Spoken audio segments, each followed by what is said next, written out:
Hello everyone, welcome to another edition of Critical Conversations, where we discuss hot topic issues related to the Muslim world. Today we will focus on the Arab uprisings that began 5 years ago, take stock of where the region is today and what role, if any, should the US play going forward.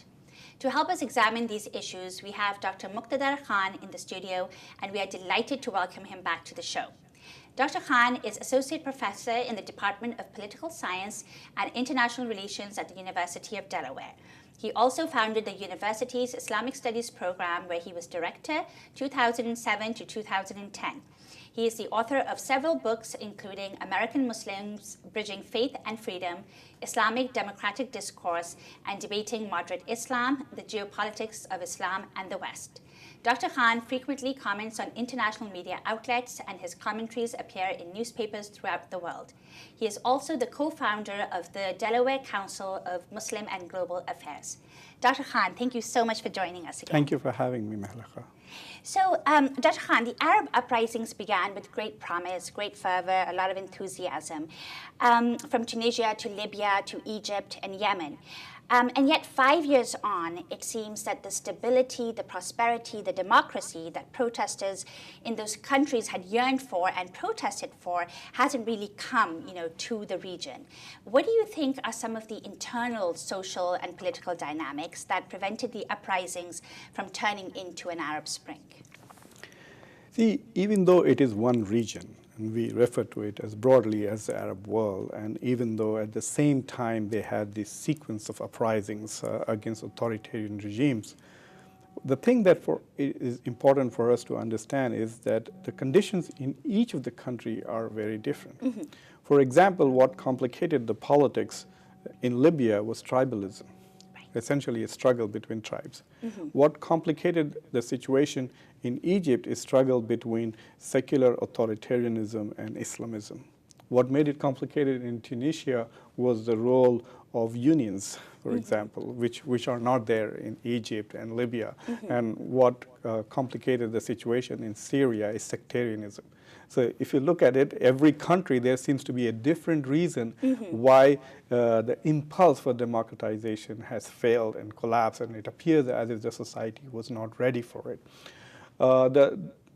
The only country that can be called in terms of success is Tunisia, and I'm more pessimistic on the Tunisian case, mm-hmm. but because it has not turned into an outright authoritarian regime, it looks very nice when you juxtapose it to Egypt. Right. So in that sense, that it still is democratic. It has had two peaceful transitions. Mm-hmm. Mm-hmm. So political scientists say that at least if there are two transitions, right. then yes, the transition is successful. Mm-hmm. So in that sense, it is successful. But I think that the people have not fully understood.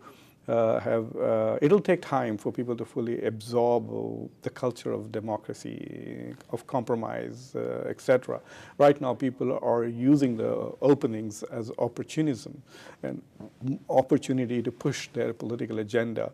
And even with Islamists, I'm not very fully convinced that they are committed to democratization. Right now, the discourse coming from the Muslim Brotherhood is that they are the only force for democracy in the Middle East. Mm-hmm. So when they advocate for democratization, they are advocating for openings for themselves. Mm-hmm. So the language that they are using uses a lot of words like pluralism, etc. But I didn't see any of that in the Constitution that they wrote when mm-hmm. they were in power. I didn't right. see them urging towards pluralism. I saw an impulse to consolidate power. So in that sense, it's a tragedy that this region, an important part of the world, continues to remain without democracy. And it's not just about the absence of democracy, but there's also absence of stability, mm-hmm. and you are seeing the collapse of states.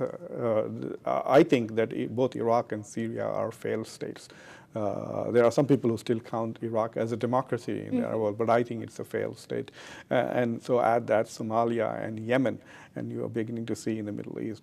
Not many people realize that I think one of the most successful political transitions, not spectacular, but definitely positive change has been in Morocco, where there is significant rewriting of the constitution and reallocation of powers between the monarchy and the civil society.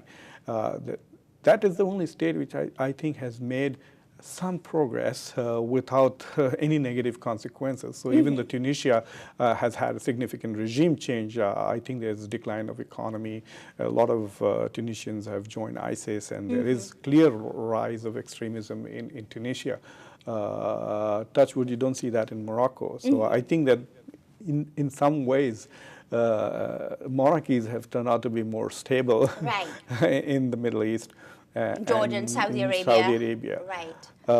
And whether they have oil or not, whether they are rich or poor, they seem to be more stable, seem to enjoy more legitimacy. But of all of these states, the constitutional monarchy of Morocco has shown some significant, has taken significant steps towards, I think, more democratization, other than Tunisia. And given this, I mean, given the sense that there wasn't, again, that sort of democratic moment that was seized in a way that brought about wholesale change in the political structures, the institutional structures of society, do you think that moment is now lost, or people in the region, I mean, are they so disillusioned with what they had hoped for and what things turned out to be, that we're not going to sort of see that fervor for a very long time now? See, when you talk to liberals in some parts of the Arab world, they are completely disenchanted with Islamists. They're not really willing to give Islamists another chance.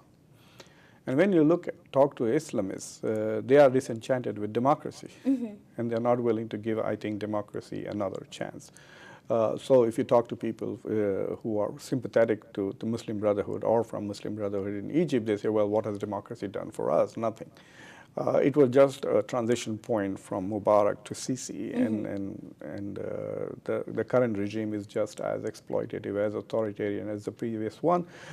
Not only that, but you are seeing a very steady decline in the economic fortunes of Egypt, with the decline in the currency, etc. So it's quite possible that in a year or two you will see another uprising, and this time you don't know what the uprising is. The living conditions are becoming extremely unbearable. Even by 2010, when the Arab Springs really began to happen, late 2010, you could see that there was very powerful deficits. There was no respect for human rights, no respect for dignity. One of the things that people demanded in the Arab Spring was basic human dignity. But the economic conditions were also horrendous. Unemployment rates are in the excess of 40%, so half the country is nearly unemployed. Even for people who have jobs, one job is not enough. Most people in Egypt have 2 or 3 jobs. I have met professors of political science who in the evening drive cabs just to make ends meet. So it is really very sad, and then there's so much money spent on security, etc. On top of that, there is this sectarian violence, there is religious extremism and intolerance. So people, it's like saying that all kinds of miseries that you can imagine are all reigning at the moment in the Middle East. Absolutely. Speaking of misery, let's turn to Syria for a moment, where more than 450,000 people have died since the conflict began 5 years ago, and 12 million have been displaced. Currently, there is a partial ceasefire in place, coordinated by the US and Russia. And the UN, the United Nations, has been mandated to sort of engage in some kind of a negotiated peaceful settlement to the conflict, sort of based on the Geneva Communique, which calls for a transitional government. Do you think there is now some kind of consensus developing, especially now with Russia's help in sort of keeping Assad in power? Do you think there is some kind of international consensus developing about his future within the transition? Look, I don't think that there is an international consensus on this issue. Some of the major powers like Iran and Russia want Assad's regime to continue. And the United States from the very beginning was not inclined to allow that. But do you think that's shifting though? Well, the thing is that the United States is resigning to the fact that it's not able to have any impact on Syria.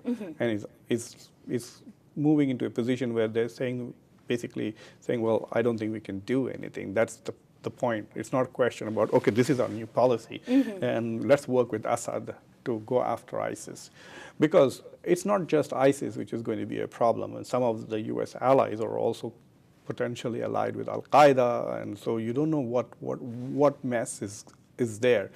Once international players withdraw, there is no guarantee that there will be stability or peace, etc. The parties themselves are not willing to make. I mean, yes, the international players have exacerbated the politics, the role of Iran, the role of Turkey, the United States, Russia, and Hezbollah in Syria. None of these are playing a positive role. They're just intensifying the conflict. But also the volunteers, all these jihadis going to Syria and Iraq from all over the world, they are also unleashing holy hell, literally, in those places. So I don't see anything positive happening. I mean, it is one of the oldest. Damascus is the oldest capital in the world, continuous capital city in the world. It was full of Islamic heritage, etc. Now most of it has been destroyed. So you're seeing a civilization destroy itself from within, and I don't think that I can imagine a plan ahead. Everybody has to give up their political goals and seek first peace, then stability, and then probably move towards democratization. But right now it seems that. But I also feel that all these ceasefires will just help both Assad and ISIS consolidate their power on their territories. Do you think there should be some kind of a no-fly zone put in place, sort of mandated by the UN? Well, the thing is, who is going to enforce it? When Russian jets fly, are we going to shoot down Russians? Russia has withdrawn now, but Russia has achieved what it wanted to achieve. It has got a harbor, a port, city, and etc. in Syria. But who is going to force this no-fly zone? The U.S.? And if the U.S. is not willing to do it, then who?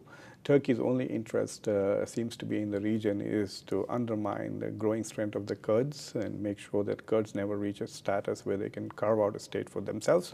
And while there's a lot of rhetoric against ISIS, I don't see anybody doing anything. Imagine that, remember the King Abdullah of Jordan swearing that he would smash and destroy ISIS. Where is Jordan? What's happening? They can't sustain a war for more than a week. They will go bankrupt if countries like Jordan go on and extend it. So the inability of world powers, I mean, Russia has been bombing ISIS for so long, nearly 3 months, and nothing has happened. Although people would argue that they've been targeting not just ISIS, but some of the other opposition groups that have been what I fighting don't against understand Assad's is regime. that so much weapons have been used, but there seems to be no dent to this. Yes, ISIS expansion has been stopped, but there is no decline in the territory it controls. They are saying that it has become weaker, but the weaker it becomes, the more it seems to lash out, orchestrating attacks in November in Paris and completely driving Belgium crazy. It's able to strike there, striking in Nigeria, striking other parts of Africa.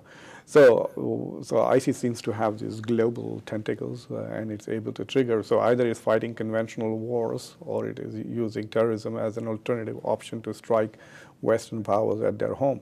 So in that sense, I see nothing. Look, there are huge armies in the region. Okay, Saudi Arabia has a big army, Iran has a big army, Turkey. I don't see any of these armies on the ground there doing anything. There is no way ISIS will be defeated unless people go on there on the ground. But given the U.S. experience in Iraq, I think any international efforts to go in and clean up the mess may unleash Al-Qaeda 3.0. People say ISIS is Al-Qaeda 2.0. I can't even imagine how horrible that could be. Sure. There was some rapprochement between Turkey, Saudi Arabia, and Qatar a few months ago when they tried to, or actually a while back, to try and sort of consolidate their response to what's happening in Syria. How did that go? Did that not yield any nothing is substantial happening. results? Look, Iraq, Syria, ISIS is nobody's number one priority. The Kurds are Turkey's number one priority. Iran is Saudi Arabia's number one priority, right? So who else is interested in the region? Russia. Russia's number one priority is the continuity of the Assad regime and its ally. One of the messages Russia is trying to send is that it is a more reliable partner than the United States. And they're willing to go out on a limb for their partner rather than, unlike the U.S. and essentially, like, for example, the Saudis now believe that they cannot trust Obama and they cannot rely on the United States as an enduring ally in the Middle East anymore because the U.S. has been so reluctant since the Libyan disaster. Yeah, and I wanted to talk about that. I mean, how would you describe the Obama administration's approach to the Middle East since the uprisings began and through this transition period? I think the Obama administration's first term was a foreign policy success without any successes. And the second term... Can you explain that? The second term has successes, but it's not successful. For example, the first term's goal was to reverse all the losses as a result of the GW administration. Okay, there was anti-Americanism was at its peak. Obama succeeded in reversing. Just his election was enough to people's perception to change about America. So he brought anti-Americanism significantly down, especially among allies, etc. The second thing that he did was that there were no more wars. No new wars were launched. We were not invading other countries. So this sense of who is the U.S. going to attack next, that disappeared, especially in the Muslim world. Right. And then he reached out. His speeches in Ankara and his speeches in Cairo had a huge positive impact, and people felt that, you know, from 2009, etc., people thought that things will change, that there's something positive coming. And I am very sure that Obama's presence in the White House has had some indirect impact in the Arab Spring, at least taking off. But after that, I think from then on, the decline became, the U.S. foreign policy in the region became incoherent. For example, we were for the Arab Spring in Tunisia, initially against the Arab Spring in Egypt. I don't know whether you remember, but Biden called Mubarak a Democrat, right? And then we quickly reversed our position in Egypt. I don't know what our position right now is in Egypt. I don't know, who knows what the position is. We were against the Arab Spring in Bahrain, and we were for the Arab Spring in Syria. We were for it in Libya and not for it in Jordan. So the U.S. was on, it's like, to use the old phrase, running with the hare and hunting with the hound at the same time, you know. So it was incoherent. We didn't know whether we were for monarchies or for dictatorships or for democracy. So there was clearly a lack of clarity on this issue. Partly dictated, sometimes talking about principle, sometimes talking about interest, and always trying to justify any intervention on grounds of principle in terms of interest, thereby ultimately even destroying interest. And in spite of all his talk, Obama has failed in the Middle East as far as the Arab-Israeli conflict is concerned. He has not exerted himself even as much as Clinton did. Right. So I think that is a complete failure. Now, as far as the successes are concerned, which are apparently, it seems that Obama is more concerned now about his legacy more than actual change on the ground. Right. So I think, yes, he will be left with these successes, hopefully an embassy in Cuba and an embassy in Tehran before it's done. But the fact is that the Middle East has actually, the situation in the Middle East has deteriorated much more rapidly and much more significantly under Obama's watch than it did in the previous presidents. Yes, there are lots of things happening there too, but ISIS was born and grew up and became powerful under Obama's watch. Right. Do you think, and just sort of moving away from the Arab Spring for a second, do you think that in order to sort of preserve a legacy that, you know, people will talk about for years to come, Obama would sort of now, in his sort of the last few months of his presidency, turn to the Israeli-Palestinian conflict? Obama has approached a lot of things very late. See, the first 2 years was when he had both the houses and the Senate. He could have made a lot of changes. He wasted it away, okay? And then the election of a black president, rather than ending racism, has exacerbated racism. So there is a tremendous opposition. For a long time in 2014, 13, 15, his approval ratings were very low. So people were generally not very happy with him. But on critical issues, he is doing too little, too late. Like racism in America, he's come to it very late and done very little, really, not much. Nothing is happening now, and there are just 8 or 9 months left. So what is he doing on race issues in this country? And similarly, I think he's not going to touch the Arab-Israeli conflict, partly because he does not want to make it complicated for Hillary Clinton's campaign to get elected. So the election calculus is going to undermine where Obama can act decisively, where he cannot. I think that this administration would like to end its term without any major fiasco, and hopefully with one success, which would be opening an embassy in Tehran. And I think that they will be happy with that, with Obamacare at home, Tehran, maybe even shutting down of Guantanamo, which is still... Right. It was remember that was an election promise, and its term is coming to an end, but Guantanamo still is open. Absolutely. So there's a fascinating article, which I'm sure everybody has read, in The Atlantic about the Obama Doctrine, written by Goldberg. And so, with respect to the Middle East, the Obama Doctrine says that there will be no intervention, U.S. intervention in terms of boots on the ground, unless there are vital interests at stake. And so, there's a reluctance, therefore, to go into Syria and actually sort of reconfigure the dynamics there by the U.S. administration. Do you think this new approach, this reluctance to go in, having, this retrenchment from the Middle East, is something that is good for the Middle East? And do you think this is in America's interest? What came out of that article, which was very interesting, was that the Obama administration was more realist than we thought it was. And so the fact that they were more in awe of George Herbert Bush's pragmatic realism is interesting to me. This president whose election won him a Nobel Prize is talking of pragmatic realism. And one phrase that caught my attention in that article was that Obama is not interested in making humanitarian interventions until it directly affects U.S. interests. If it is U.S. interest, then it is certainly not humanitarian intervention. So Syrians could all die if it's not a direct threat to the U.S. or is a benefit to the U.S. to intervene. Obama will not intervene. Right. So that was a very sobering reading for me. I hadn't expected to see that in print. Right. Yes, we were a bit disillusioned by his unwillingness to intervene on behalf of people suffering in Gaza, for example. And apparently went against what his national security team had sort of advised him, and there are lots of liberal interventionists within that team, so he went against that almost single-handedly. But I have a feeling that he has become a much weaker president than he ought to have been after killing bin Laden and acting tough in Pakistan and other places. I think he was a much stronger president, and he could have taken much more. But part of it was also because of what happened under the Dick Cheney and Bush administration.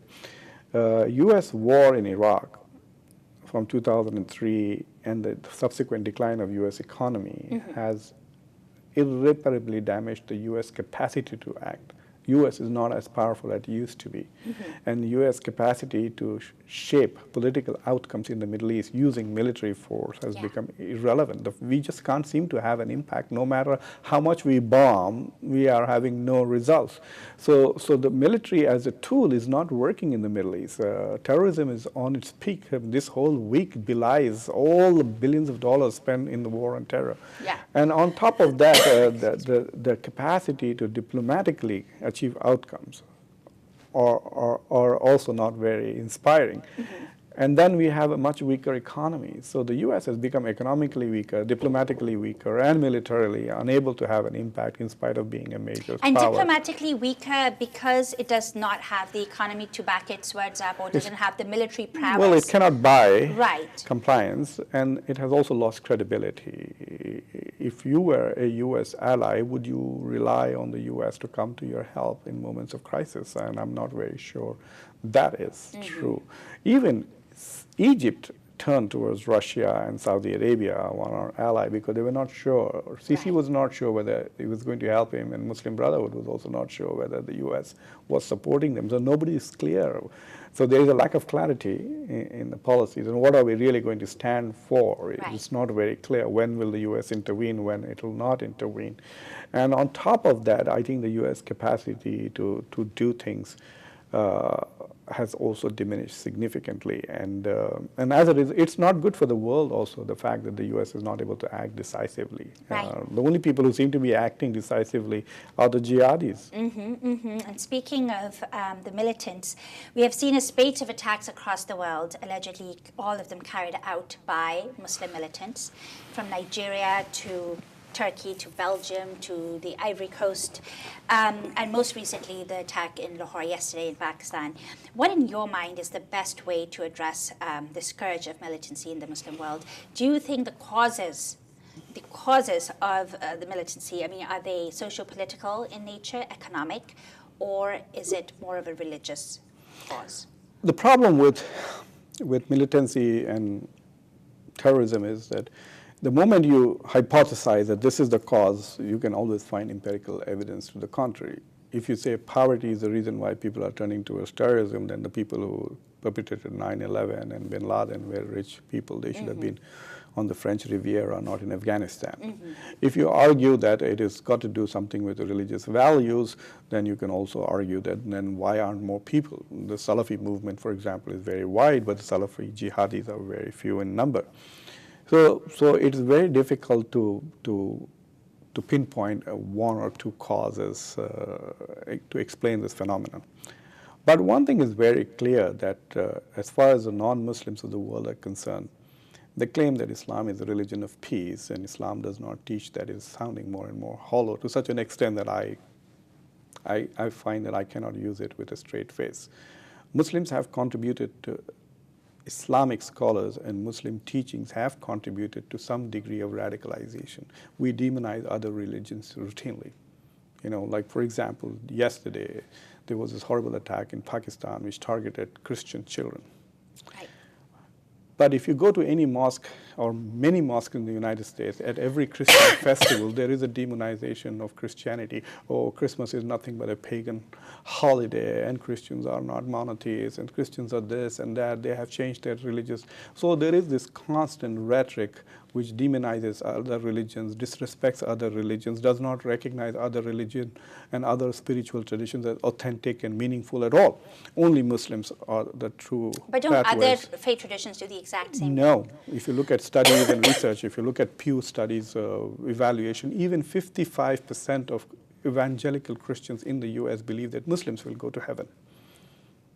This is the worst number, whereas all other people believe that good Muslims will go to heaven. Right. Whereas if you had a similar survey among Muslim communities asking them, do you think a good Christian, a good Jew, a good Hindu will go to heaven? So there is this lack of pluralistic ethos very strongly in the Muslim world, which demonizes. So when the wider culture is intolerant towards others, and then these extremists come in, who are small pockets, so they come and say the Shias are not Muslims, and therefore it's okay to kill them. There is sympathy in the wider culture. And if anybody is willing to deny that, I would just like them to look at the support that somebody like Mumtaz Khadri is getting. Thousands of people are turning out to admire and appreciate a murderer. And the Mumtaz Qadri, for the benefit of our audience, is the person who assassinated Punjab's governor. For alleged blasphemy. For alleged blasphemy, when he was in fact speaking against the blasphemy law. They have made a saint of this man. And so a society which makes saints out of murderers, it is not surprising to me that terrorism is so common. So what do you attribute that lack of pluralism to in the general wider... The way we teach Islam. The way we teach Islam. The way we teach Islam to Muslims. We emphasize difference. We emphasize superiority. And that has that we always emphasize delegitimize all other approaches. Right. And has that what has caused the way we teach Islam to be so different from how it was done in the early days of Islam? Because I feel like there is a disconnect. Because there was a confidence in the early days of Islam, and that's not how it was taught. And now, is it because of colonialism and the mentality that was shaped as a result of that that led to this sort of bankruptcy of thought and interpretation of texts? Look, these sources were always there, which are being used. And there have been times when there has been demonization of the Shias and of other minorities and of Christians and so on, and vice versa. By Islamic scholars over the centuries. Yeah. The sources are all old. They're not citing new sources. Part of it is that there is hostility towards the West because of imperialism and colonialism, etc. Muslims are suffering from very complex emotions towards the West. They hate them, they envy them, they are jealous of them, and they think they're lots of things. Like the same jihadi who will want to blow up would also want to migrate to the West. We see this peculiar situation where millions of Syrians are dying to get to Europe. And then the next generation of Muslims in Europe is dying to go and die in Syria and Iraq. But that's a huge generalization, though. I mean, I don't think all the refugees who are coming in are coming in for that purpose. No, not coming in. They're coming to West because of the attraction of peace and stability. Right. But the next generation of Muslims, it's like two roads.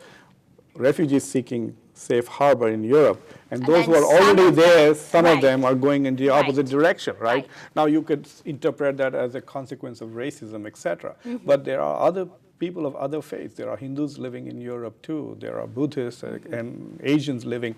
They're also suffering whatever racism there is in Europe and discrimination. You don't see them blowing up themselves. Christians are suffering horrendous intolerance in Pakistan. You don't see Christian suicide bombers going up and blowing up people in Pakistan in the name of Jesus. Right. So you have to at some point come to terms and say, yes, there are too many Muslims using Islam to justify extremely shocking and egregious violence, and we need to address that. If we do not address them, then we will continue to do the same thing. Well, people will have to first agree with my contention that the way we teach Islam is the reason why we have either soft, moderate, or hardcore intolerance for others. And when you reach the hardcore stage, then you become either a supporter of terrorism and violence, or you're willing to look the other way, or you are willing to perpetrate it yourself if other material conditions come in place. So for example, if you have a great opportunity, you're going to medical school and you know you're going to be making a lot of money, or you're a businessman and you already have, maybe you're not going to risk your life, but you're willing to finance it. But if you are somebody who has the same hatred of others, but no other prospects in life, and the only thing wonderful is that so you can die and go to heaven, then maybe you will become a suicide bomber. Or maybe if a drone attacked and bombed and destroyed your family, now you want to take revenge. That is another reason that you have radicalization happening. I think that the war on terror has also produced a lot of terrorists. But you must understand that even Tibet is occupied, and you don't see Tibetans going around committing suicide attacks all over the world, right? They are also suffering from oppression. So we have to ask and look very critically at the way Muslims address political issues. Great. Well, Dr. Khan, we can go on. We have so many other questions. Thank you for a fascinating discussion. And for this time, this is your host, Mehlaka Samdani.